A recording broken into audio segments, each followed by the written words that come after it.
السلام عليكم خوتي، جيسبر كامل راكم بيان.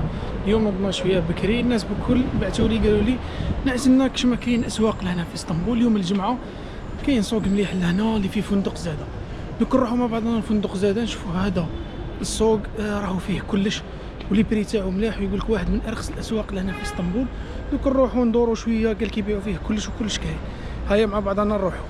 باه توصل ليه سهله خلاص، من اي بلاصه ترامواي تركب اكساراي بايازيد ولا ليلي، جوست تركب تحكم تلقى يوسف باشا، من بعد تطلع شويه فوقها تلقى فندق زاده، مع تنزل بعد في فندق زاده يقابلك ديريكت دخلة تاعو اون فاس. دوك نعزها لكم مع بعضها.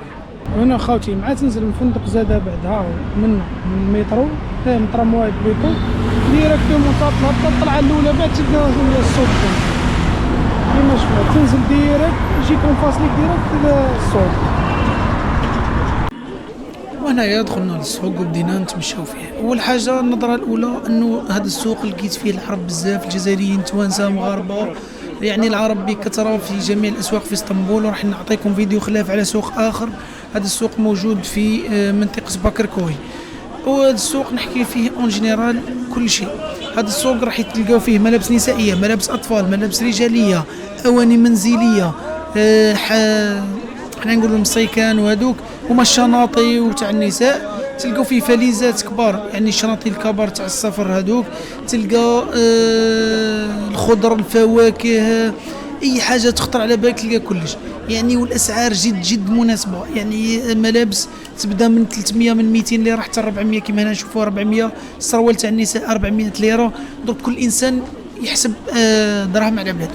جزائري على بالو كيفاه يحسب، والله يدخل الانترنت تونسي جزائري مغربي يشوف مثلا هذا التريكو عجبو راهو حط فيه 250 ليره، يروح يكتب في الانترنت 250 ليره كيفانو تاعها بالوحده تاعو. هنا انا راني قاعد ندور، كاين احذيه، يعني اي حاجه تحب تشري تاني هدايا للناس تلقى، ما تتصورش. يعني حاجه تاني اللي ننصح بها الناس كاملين، انه كي تلقى سعر ما تسكتش عليه، لكن راح تشري من عنده زوج حوايج 3 حوايج، نيغوسي، هضر معاه، نقص له. التركي راهو يحوز ديما يزيد لك شويه في لي بري، ولكن انت نقص، هضر معاه، نقص الماكسيموم.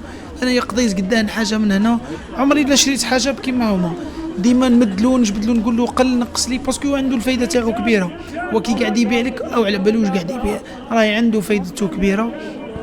تسمى ماكش راح تندم، وهاد الاسواق ماكش راح تندم فيهم، سورتو اللي يكونوا عائلات، فاميلات. اي انسان جا لهنا لاسطنبول وحب يعني يقضي حوايج، ماوش هذاك اللي يشري سلعه بالقرو، هذا تروح للسوق لهنا. اي حاجه تعجبك هنا. انا شفت لي سيرفات، يعني عجبوني لي سيرفات شريت منهم وزدت نمشي. ما نحبش نبقى نصور في حاجه واحده، خاطر كاين العرب بزاف والجزائريين والتوانسه، ديما نسيك فاه نمشي ونحط الكاميرا من تحت باه نصور، باه ما نخرج حتى انسان. واش راح نزيد نهضر لكم على السوق. هذا السوق شرحت لكم اكزاكت وين تلقاوه. سعر الصرف في هذا النهار اللي رحت فيه السوق انا 100 يورو، تاع 100 يورو بالليره راح تجيب لك 4 ملايين و850 الف.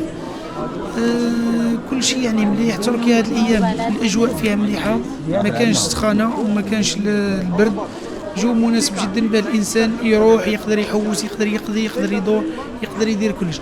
راح نترككم مع الفيديو، شوفوا مع بعضكم. صراو هنا ب 350 راح تلقاو كل الاسعار.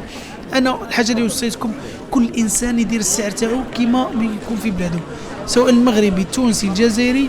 اضرب السعر تاعك تلقى قدها راح تستفاد وقدها راح تخرج. كاين اللي يحب تاني يشري يدي يبيع، كل انسان واش يحب يدير. هذا هو خاوتي. انا نسكت شويه هضرت بزاف، درك نخليكم تتفرجوا الفيديو، وفي الاخر راح نعطيكم الاستنتاج تاعي والحوصله تاعي من هذا الفيديو. ان شاء الله نفيدكم وان شاء الله يعجبكم. واي انتقادات ولا اي حاجه خليوها لي وانا نتقبلها من عند الجميع.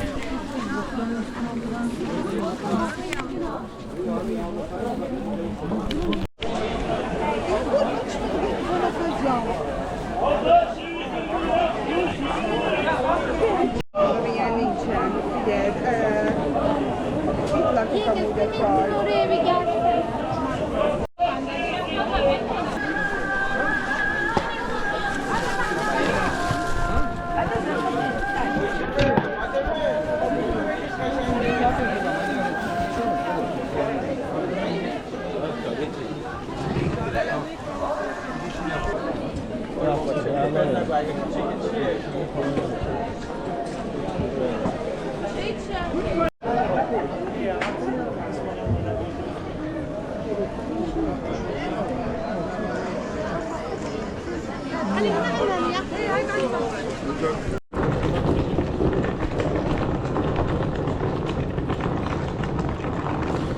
نكونوا خلصنا فيديو تاع سوق الجمعة في فندق زادا. كل تفاصيل راح نلقاوها. هذا هو اخر الفيديو. انا شريت فريزة كما شفتوا وشريت حوايج ثاني. اي تفاصيل ولا اي حاجه سقتوها خليوها لي في تعليق وانا راح نجاوبكم عليها. شكرا على متابعه الفيديو. ما تنساوش ديروا لنا ابوني ولايك.